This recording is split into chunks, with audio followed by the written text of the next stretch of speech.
انا بفهم الانجليزي كويس جدا، بس لما باجي اتكلم مع حد بقلب بطه بلدي. لو هي دي مشكلتك في الانجليزي تعالى معايا يا معلم واحلها لك في الفيديو ده. انت محتاج تتكلم انجليزي كل يوم. طب ازاي وانا ما عنديش حد اتكلم معاه؟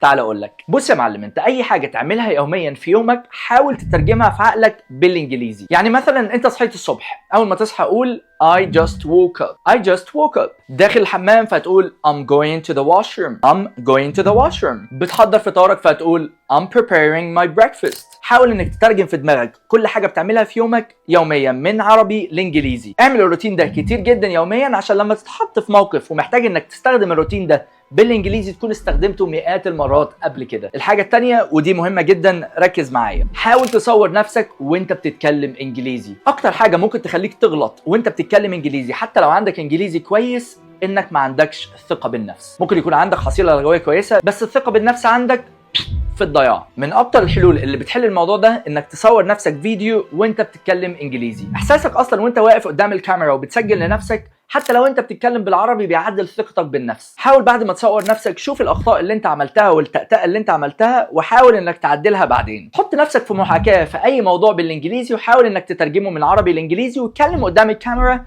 واعتبر ان الكاميرا ده شخص قدامك. مره على مره هتلاقي ثقتك بنفسك زادت وبقت في السماء. جرب الروتين ده واكتب لي في التعليقات انت بتعمل ايه عشان يعدل من مستواك في الانجليزي. ممكن تكون فكرتك تفيد حد تاني. واشوفكم في فيديو جديد مع الخواجه.